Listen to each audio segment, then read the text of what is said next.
હાલો મિત્રો, હું છું ટીનુ મોહનિયા અને ટીનુ મોહનિયા બ્લોગ ચેનલમાં તમારું સ્વાગત છે. અને અત્યારે છે અમે ધાનપુરની ઘાટીમાં, બરાબર. જે કે આ ધાનપુરની ઘાટી છે, અહીંયાથી ઘાટી ચાલુ થઈ જાય છે, આ સડાવ છે. અને ધાનપુરની ઘાટી જે છે ઠેઠ સુધી આ બહુ છે, કમસે કમ 5-6 કિલોમીટરની ઊંચાઈ પર છે રસ્તો ઠેઠ સુધી. ને અત્યારે અમે ધાનપુર હતા, ધાનપુરથી હવે ઉપર જાય છીએ, બરાબર. ને આ છે બાઇક કિશન, ને હવે આપણે આગળ વળશું. ફાઇનલી મિત્રો આપણે ગાડી ચાલુ કરી નાખી, હવે ગાડી ચડવાનું ચાલુ થઈ ગયું છે. ત્યારે તમે વિડીયોને એન્ડ સુધી જોઈ જાય, મજા આવશે. કારણ કે આજે આપણે ધાનપુરની ઘાટી ચડવાના છે. અને આ વ્લોગ વિડીયો આપણે સ્પેશિયલ ગુજરાતી માટે છે, એટલે જોઈ જો તમને મોજ.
ગાડી ફો થવા માંડી જાય છે.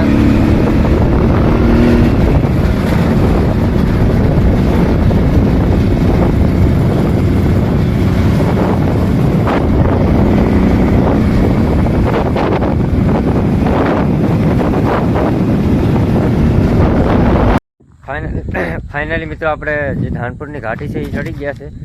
અત્યારે છે આપણે મેન લોકેશન પણ છે, આ છે લોકેશન બરાબર. અહીંયાથી બહુ ઊંચું છે આ ઘાટી, અહીંયાથી આટલું આટલું.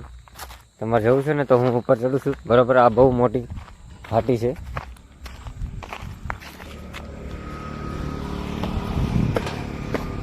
આવી રહ્યો કે હે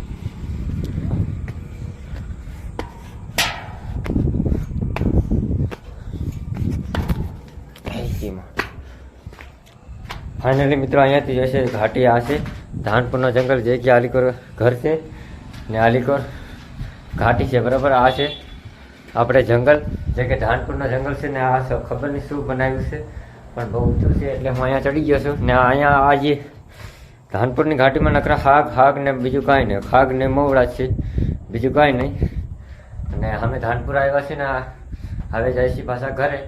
એટલે આ વ્લોગ વિડીયોને આપણે અહીંયા એન્ડ કરશું. જય જોહાર, જય આદિવાસી.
ફાઇનલી મિત્રો આપણે તરસ લાગી છે તો આપણે આવી ગયા છે પાણી પીવા. જે કે આ પાણીનું લોકેશન છે. આ બહુ મોટી ઘાટી છે, કમસે કમ 507 કિલોમીટર એટલે ઊંચાઈ છે. ને આમાં શેનું પાણી આવે ખબર નહીં. ને આવજો, આ પાણી છે જનાવર માટે પીવા માટે ને અહીંયા પાણી પડે છે.